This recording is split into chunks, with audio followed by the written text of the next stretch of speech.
Shalom bien-aimés dans le Seigneur, bonjour à tous, bienvenue dans notre programme de dévotion matinale. Le thème de ce matin, c'est « Dispose-toi ». Ce matin, je viens t'exhorter à te disposer au service de Dieu. Je viens t'exhorter à te rendre disponible pour Dieu.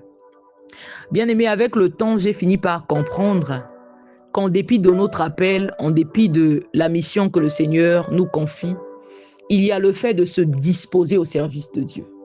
Il y a le fait d'être disponible pour Dieu. Lorsque nous lisons par exemple dans Ésaïe chapitre 6 à partir du verset 1, la Bible dit « L'année de la mort du roi Osias, je vis le Seigneur assis sur un trône très élevé. » Il s'agit là d'une vision d'Ésaïe. La Bible dit « Et les pans de sa robe remplissaient le temple. Des séraphins se tenaient au-dessus de lui, ils avaient chacun 6 ailes. 2 dont ils se couvraient la face, 2 dont ils se couvraient les pieds, et 2 dont ils se servaient pour voler. Ils criaient l'un à l'autre et disaient « Saint, Saint est l'Éternel des armées. Toute la terre est pleine de sa gloire. » Les portes furent ébranlées dans leurs fondements par la voix qui retentissait et la maison se remplit de fumée. Alors je dis « Malheur à moi, je suis perdu, car je suis un homme dont les lèvres sont impures. J'habite au milieu d'un peuple dont les lèvres sont impures, et mes yeux ont vu le roi, l'Éternel des armées. » Mais l'un des séraphins vola vers moi, tenant à la main une pierre ardente qu'il avait prise sur l'autel avec des pincettes.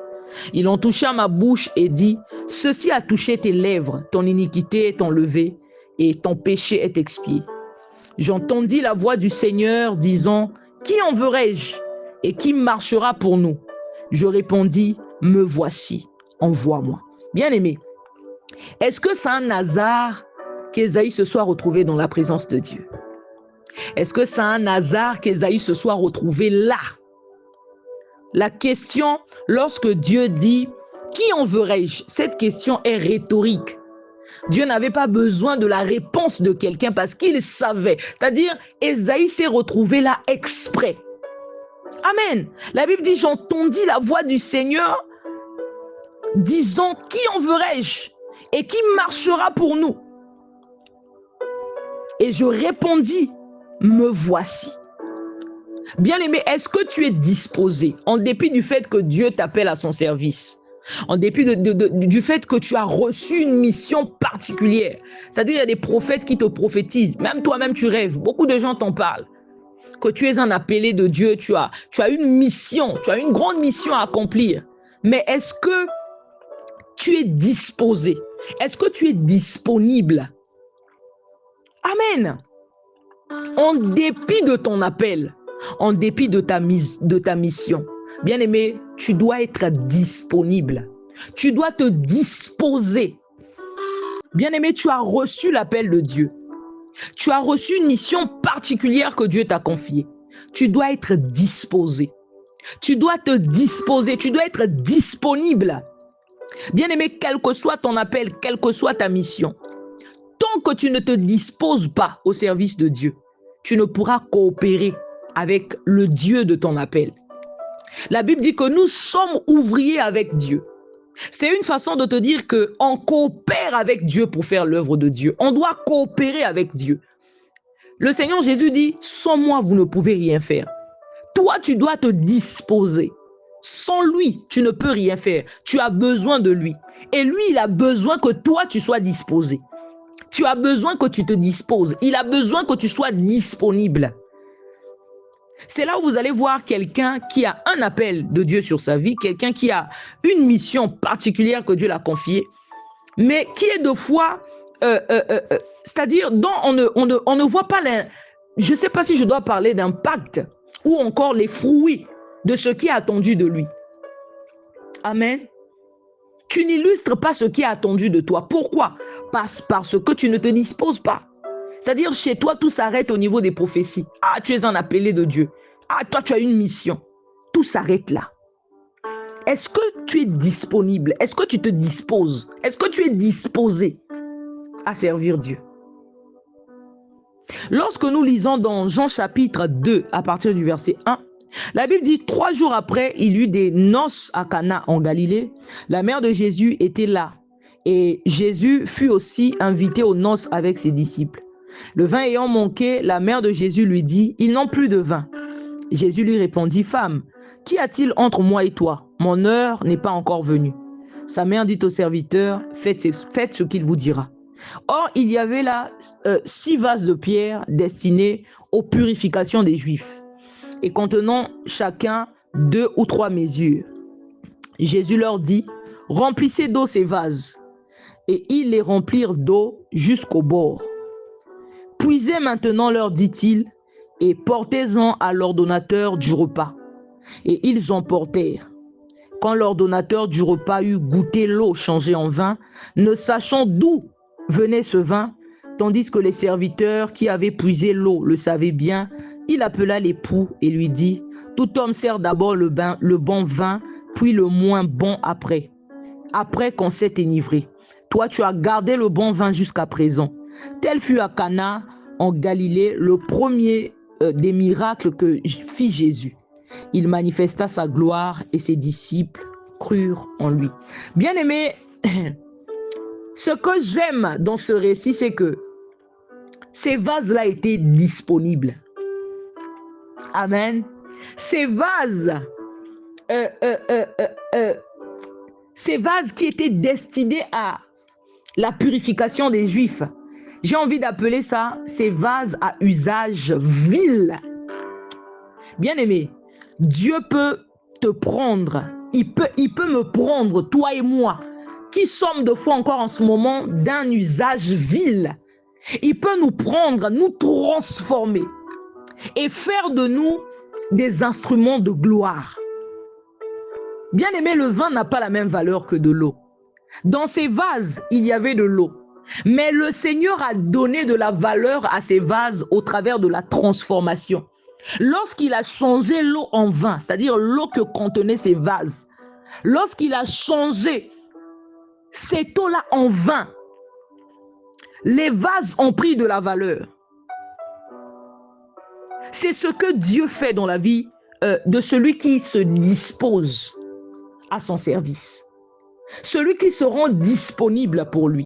Bien aimé, tu vas voir quelqu'un qui a un appel de Dieu sur sa vie. Mais parce que la personne ne se dispose pas, sa vie sera seulement limitée aux prophéties. C'est-à-dire, ce sera seulement une personne qu'on va prophétiser. Toi, tu as une grande mission à accomplir. Toi, tu as un appel de Dieu qui repose sur ta vie. C'est tout. Bien aimé, Dieu coopère avec l'être humain. Dieu coopère avec toi. Tu dois manifester la bonne volonté. Tu dois te disposer. C'est-à-dire, Dieu en te regardant doit voir que oui, tu es prêt ou que tu es prête.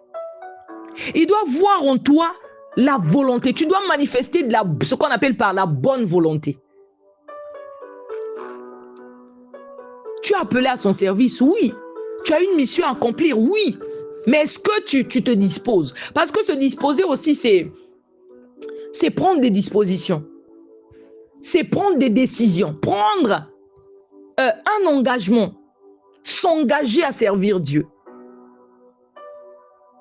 Amen. Qu'est-ce que tu fais de toutes ces prophéties qu'on te donne? Que tu es une grande servante, tu es un grand serviteur de Dieu. Qu'est-ce que tu fais de tout ça, de toutes ces prophéties? Tu dis, j'attends le temps de Dieu. Alors que Dieu te regarde comme Ésaïe. Il attend que tu manifestes la bonne volonté. Il voit que tu n'es pas disposé. Tu n'es pas disposé. Toi, tu cours encore après le monde. Tu cours encore après les choses du monde. Ce qu'on appelle par les Mikemwainza. Hein, tu es toujours dans des choses comme ça, dans des futilités. Alors que tu sais que tu es appelé à servir Dieu. Bien aimé, il y a des gens qui étaient appelés à servir Dieu comme toi, mais qui sont morts. C'est-à-dire, la personne n'a pas servi Dieu comme il le fallait. La mission que la personne était appelée à accomplir, la personne n'a pas accompli. Et elle est morte. Il y a quelqu'un sur qui l'appel de Dieu reposait. C'est-à-dire, il y a quelqu'un qui avait un appel de Dieu sur sa vie. Quelqu'un à qui on avait aussi prophétisé comme toi. Quelqu'un à qui on disait aussi que tu es un serviteur, tu es une servante de Dieu. Donc on disait grande servante, grand serviteur. Mais qui est mort sans pour autant avoir accompli la mission que Dieu l'avait appelé à faire, à accomplir. sans pour autant servir Dieu comme il le fallait.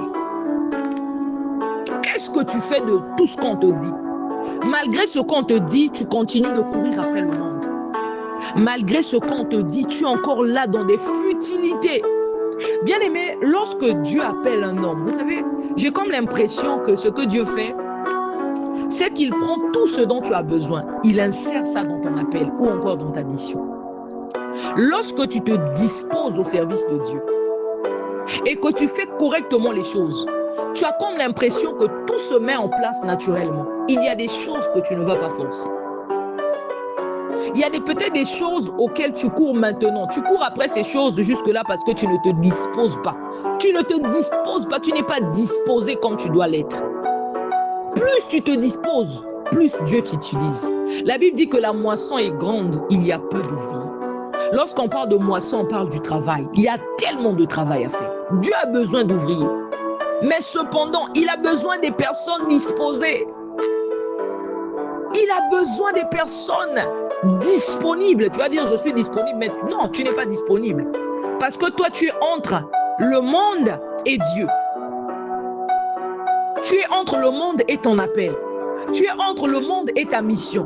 C'est-à-dire, toi, quand on t'observe, même les païens ne comprennent pas ta position. Donc, on ne sait pas si tu es chrétien ou pas. Tu es partout de fois sauf à l'église. Tu es partout de fois sauf à l'église.